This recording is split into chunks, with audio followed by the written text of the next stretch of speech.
मात्र 99 रुपए में करें प्रतियोगी परीक्षाओं की तैयारी। डाउनलोड करें मुकेश पंचोली ऑफिशियल ऐप और पाएं सुनहरे भविष्य की गारंटी। जब सब कुछ फैसला सरकार के नुमाइंदे और सरकार की एजेंसियां कर चुकी, तो ये कमेटियां इन एजेंसियों और इन सरकार से ऊपर थोड़ी है। सरकार के मंत्री कोई विषय विशेषज्ञ नहीं है, उनको कमेटी क्यों बनाई जा रही है?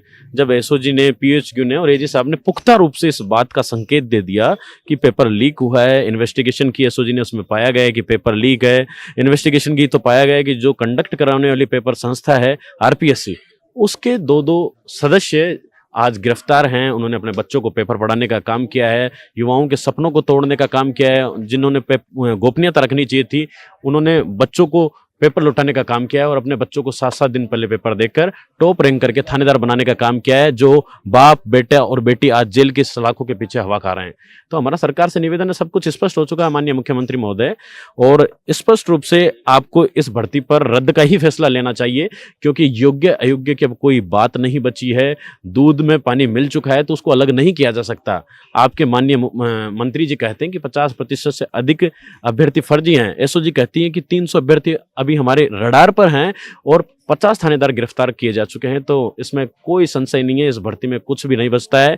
इस भर्ती को रद्द करना ही एक रास्ता है, क्योंकि सब इंस्पेक्टर जो ऐसा पद है जो जनता से सीधा जुड़ाव रखता है, कहते हैं कि एक थाने का मालिक थानेदार होता है और वह थानेदार आने वाले टाइम में एसएचओ बनता है, सीओ बनता है, एडिशनल एसपी बनता है। अगर ये करप्ट लोग, ये भ्रष्ट लोग इस प्रशासन में जाएंगे तो प्रदेश का बंटाधार करने का काम करेंगे, राजस्थान को बेचने का काम करेंगे और इन नौजवानों और युवाओं के हौसलों को तोड़ने का काम करेंगे। तो माननीय मुख्यमंत्री जी से एक आशा, एक ही उम्मीद, एक ही अपील है कि कल कैबिनेट की मीटिंग में सभी मंत्री महोदयों के अनुमोदन के साथ इस भर्ती परीक्षा पर आप रद्द का फैसला लीजिए और इन युवाओं के साथ न्याय कीजिए। सरकार से एक ही मांग है, इस भर्ती परीक्षा को रद्द किया जाए। जब इतना बड़ा फर्जीवाड़ा हुआ है, डेली नए इलेक्ट्रॉनिक मीडिया, प्रिंट मीडिया में छप रहा है।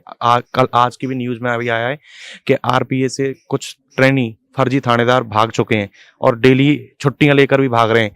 ऐसा क्या कारण है?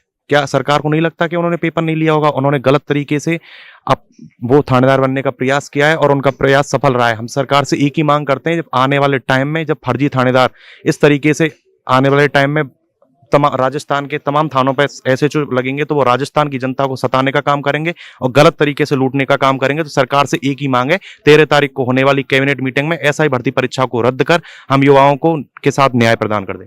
एसओजी ने इतने सारे फर्जी लोगों को गिरफ्तार कर लिया है, फिर भी सरकार अभी तक उनको जू तक नहीं रेंग रही है कि भाई इस भर्ती को रद्द करना चाहिए।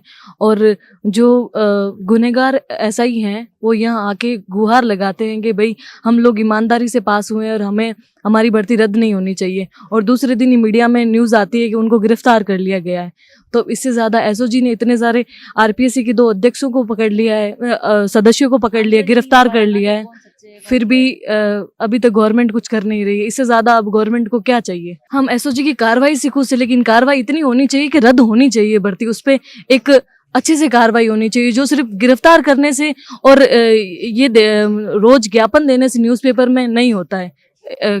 भर्ती को कैंसिल करना चाहिए। देखो, हमारी तो यही मांग है कि जितना इस भर्ती में फर्जीवाड़ा हो चुका है वो सबके सामने है। हम अलग से कुछ बयां करें उसमें कुछ बचा नहीं है, क्योंकि सारी स्टार्ट से लेके एंड तक जो आज तक हुई है वो सारी सबके सामने है और न्यूज़ मीडिया के माध्यम से छिपी हुई नहीं है, पूरी जनता तक है। इसलिए हम तो यही चाहते हैं कि सरकार अब देरी ना करे और ये कमेटी और लीपापोती करना बंद करे और इस भर्ती को तत्काल प्रभाव से रद्द करे, क्योंकि 3 साल का वक्त बीत जाता है। 3 साल में भी आप यदि किसी पूर्ववर्ती सरकार की गलती को यदि दुरुस्त नहीं कर पाते तो फिर क्या मतलब है इस जनसत्ता में आने का? और जनता से आप लुभावने वादे करते हैं, युवाओं से आप वादे करते हैं कि हम सत्ता में आएंगे तो करप्ट भर्तियों को रद्द करेंगे, वैसे करेंगे। तो हम तो यही चाहते हैं कि जब एसओजी ने पूरी तहकीकात करके जांच रिपोर्ट आपको सुपुर्द कर दी है, पूरा पीएचक्यू मुख्यालय, डीजीपी साहब ने आपको अनुशंसा भेज दी है कि इस भर्ती को रद्द किया जाना चाहिए, और एजी साहब से जब राय ली जाती है तो उनका भी यही कहना है कि इसमें योग्य और अयोग्य दोनों को पहचानना मुश्किल हो रहा है, इसलिए इस भर्ती को रद्द करके वापस नए सिरे से आयोजित करवाना ही एकमात्र विकल्प है। तो सरकार इसमें देरी क्यों कर रही है? सरकार कमेटी गठित करके इसको लंबित करने का काम करिए, जो कि छात्रों के हितों में बिल्कुल भी नहीं है। इसलिए सरकार जल्द से जल्द इस भर्ती को रद्द करे और पीड़ित छात्रों को न्याय देने का काम करे। सर हम बाबा से यही गुहार लगाना चाहते हैं कि ऐसा ही भर्ती को रद्द करवाएं, कल की कैबिनेट मीटिंग में शामिल हों वो और हमारी मांग रखें, हमारी तरफ से पक्ष रखें, क्योंकि सर शुरुआत से वही थे जिन्होंने हमारा दर्द समझा, हमारे साथ खड़े हुए 2021 से। तो सर हमसे यही गुहार लगाने आए हैं कि कल शामिल होकर ऐसा ही भर्ती को रद्द करवाएं। कल कैबिनेट की बैठक है, उसमें ऐसा ही भर्ती रद्द कर दी जाती है, उसके आप सरकार का भर्ती। सर हम बहुत बहुत आभारी रहेंगे, हमारे साथ जो अन्याय हुआ है उसके लिए अगर सरकार ये कदम उठाती है तो हम उनके लिए बहुत आभारी रहेंगे, एसओजी के आभारी रहेंगे, एडीजी के आभारी रहेंगे, माननीय मुख्यमंत्री जी के बहुत बहुत हम आभारी रहेंगे, हम उनको बहुत बहुत धन्यवाद देंगे दिल से।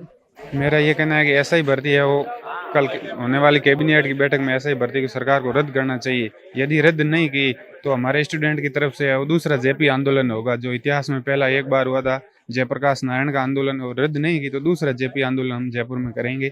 इसलिए ऐसा ही भर्ती रद्द करनी चाहिए। 50 ट्रेनी ऐसा ही पकड़े गए अभी तक, और ये जांच कौन करेगा कि इंटरव्यू में किस किस लोगों ने पैसे दिए है। इंटरव्यू में भी कई लोगों ने पैसे दिए, उसकी भी जांच नहीं हुई अभी तो इससे ये साबित होता है कि 800 में से लगभग आधे से ज़्यादा फर्जी है। तो इसलिए जांच बहुत तेज़ी से आगे बढ़नी चाहिए, और आरपीसी के मेंबर है, सदस्य है, उनकी भी गिरफ्तारी होनी चाहिए। अभी तक केवल एक की गिरफ्तारी हुई है, वो है रामूराम रायका की। आज किरोड़ी लाल मीणा की आवाज पर आए हैं, क्या कुछ उम्मीदें हैं? यहाँ बाबा जी बता रहे हैं अभी आने को है, और हम हमारा पक्ष रखने के लिए आए हैं बाबा को कि कल कैबिनेट में आवे वो अपना हमारा पक्ष रखे और ऐसा ही भर्ती को रद्द करे और दोबारा आयोजित करवाए पारदर्शिता के साथ में।